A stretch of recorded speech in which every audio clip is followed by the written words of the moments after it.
माघ मास के शुक्ल पक्ष की पंचमी तिथि को बसंत पंचमी पर्व मनाया जाता है। बसंत पंचमी के दिन ही ज्ञान की देवी माँ सरस्वती का भी विधि पूर्वक पूजा करने का विधान है। धार्मिक मान्यता के अनुसार इसी दिन मधुरवाणी, बुद्धि, विद्या की देवी सरस्वती प्रकट हुई थी। इसलिए इस दिन इनकी पूजा विधि विधान से जरूर करनी चाहिए। सर्वप्रथम हमें कैसे पूजा करनी है, एक पाटा ले लें, उसको गंगा जल से शुद्ध कर लें, उसके ऊपर पीला कपड़ा कोई सा भी आप बिछा दें और फिर उस पर हमें थोड़े से अक्षत लेने हैं। अक्षत को हमने रख देना है और उसी के ऊपर हम गणेश जी को और सरस्वती माता की प्रतिमा है तो प्रतिमा, या आपके पास कोई मूर्ति हो तो मूर्ति को स्थापित कर दें। पीले फूल अवश्य ही रखें क्योंकि पीला रंग माता सरस्वती को अति प्रिय है, तो इसलिए हमें पीले फूल भी पूजा में जरूर से रखना है। फिर हम कलश स्थापित करेंगे। कलश पे हमें या तो आम के पत्ते अगर आपको मिल जाते हैं तो बहुत ही बढ़िया, नहीं तो अशोक के पत्ते भी हम रख सकते हैं। फिर श्रीफल हमें उनके ऊपर रखनी है। श्रीफल को कभी भी कोरा नहीं चढ़ाते, उनके ऊपर वस्त्र लपेट कर ही चढ़ाते हैं, तो हम वस्त्र स्वरूप मौली धागा लपेट लेंगे। फिर उनके ऊपर तिलक लगाएंगे।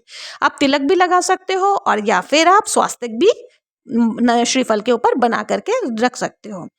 श्रीफल को अर्पित करने के बाद हम गणेश जी को भी तिलक लगाएंगे और माता सरस्वती को भी तिलक लगाएंगे। तिलक लगाने के पश्चात हमें पीले भोग में आप कुछ भी अर्पित कर सकते हो, चाहे वो पीली मिठाई हो, पीले फल हो, कुछ भी आप पीले रंग का उनको अर्पित करें और हाथ जोड़ करके क्षमा याचना करें कि हे माता रानी, मैंने आपकी पूजा के लिए ये सारी तैयारी करी है, जो भी भूल चुका हूँ माफ़ी चाहती हूँ, आप इसको कृपा करके स्वीकार करें।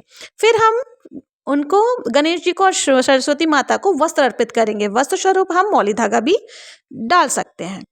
फिर हमारे जो भी सिलेबस में या कोर्स में किताबें चल रही हैं, हमें अपनी पुस्तकों को भी जरूर माता रानी के चरणों में रखना है, क्योंकि ज्ञान की माता से ही हमें ज्ञान प्राप्त होगा, उनका आशीर्वाद प्राप्त होगा। तो इसलिए हमें अपने बुक्स रख लेनी है और उसके ऊपर भी आप तिलक कर लें, रौली मौली से छींटे लगा दें और फिर हमें विधि पूर्वक पूजन करनी है। इस दिन माँ सरस्वती स्तुति का भी पाठ हमें करना चाहिए। उसको करने से हमें बहुत ही माता रानी का आशीर्वाद प्राप्त होता है।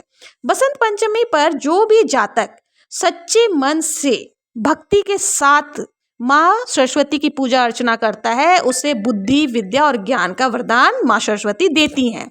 और इस दिन हमें घी का दीपक प्रज्वलित करनी है, लेकिन याद रखें जिस दीपक को हम जला रहे हैं उससे आरती नहीं करनी, हमें आरती कपूर से करनी है।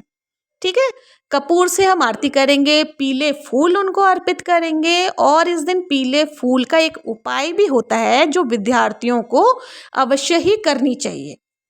करना क्या है, जो भी बच्चा पढ़ाई में कमज़ोर हो, उसका पढ़ाई में मन नहीं लगता हो, तो उसे ये उपाय करनी है।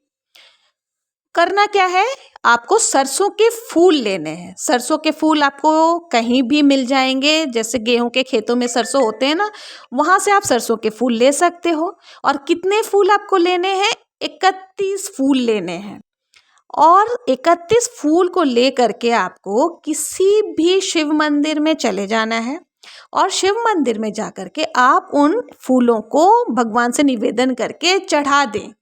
उसके बाद आप देखेंगे कि आपका बच्चा पढ़ाई में बहुत ही तेज़ हो जाएगा। उसे पढ़ने के लिए बोलना ही नहीं होगा, वो खुद से ही मन लगा करके पढ़ना शुरू कर देगा। तो अगर आपका बच्चा पढ़ाई में कमज़ोर है तो आज ही 31 सरसों के फूल लें और शिव जी के मंदिर में जा कर के चढ़ा दें। आप देखेंगे चमत्कार होगा, आपका बच्चा दिनों दिन प्रगति करने लग जाएगा और पढ़ाई में बहुत ही तेज हो जाएगा। तो इसलिए विधि पूर्वक आप सरस्वती माता का पूजन करें। और इस दिन क्या नहीं करना चाहिए, इस दिन बिना स्नान हमें भोजन नहीं करना चाहिए, स्पेशली विद्यार्थियों को जो अध्ययन कर रहे हैं। और इस दिन हमें पेड़ पौधों को भी नहीं काटना चाहिए।